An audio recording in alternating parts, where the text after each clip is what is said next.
Elon Musk তার department of government efficiency এর মাধ্যমে কয়েক হাজার ফেডারেল সরকারি কর্মচারীকে বরখাস্ত করেছেন। অবশিষ্ট কর্মচারীদেরকেও এ সপ্তাহে তাদের কাজের বর্ণনা দিয়ে 5টি বুলেট পয়েন্ট সহ একটি সাপ্তাহিক ইমেইল বিভাগে পাঠাতে বলেছেন। যেহেতু নিঃসন্দেহে বিভাগে এই ধরনের লক্ষ লক্ষ ইমেইল আসবে, তাই মাস্ক প্রক্রিয়া করার জন্য এবং কারা নিযুক্ত থাকবেন তা নির্ধারণ করতে কৃত্রিম বুদ্ধিমত্তার উপর নির্ভর করছেন।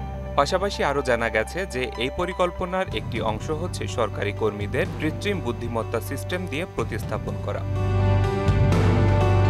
তবে পেনিসিলভানিয়া বিশ্ববিদ্যালয়ের আইন ও রাষ্ট্রবিজ্ঞান বিভাগের অধ্যাপক ক্যারি কোগলিয়ানিস বলেন, যদি সরকারি কর্মচারীদের চাকরি থেকে বরখাস্ত করার সিদ্ধান্ত কৃত্রিম বুদ্ধিমত্তার উপর দেওয়া হয়, তবে তা কখনোই যুক্তিযুক্ত হবে না। কৃত্রিম বুদ্ধিমত্তার ভুল হওয়া, পক্ষপাতদুষ্ট হওয়া এবং এ সম্পর্কিত আরও সমস্যা হওয়ার সমূহ সম্ভাবনা থেকে যায় বলেও দাবি করেন তিনি।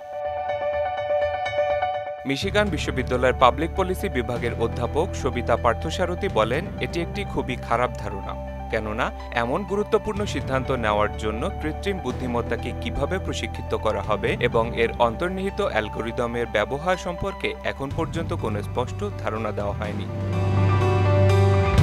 তাছাড়া আগে থেকে নির্ধারণ করা সম্ভব নয় এমন অনেক ক্ষতি হওয়ার উদ্বেগও প্রকাশ করেছেন নিউ ইয়র্ক বিশ্ববিদ্যালয় সাংবাদিকতা বিভাগের অধ্যাপক এবং কৃত্রিম বুদ্ধিমত্তা সম্পর্কে বিশেষজ্ঞ হিলকে শেলম্যান।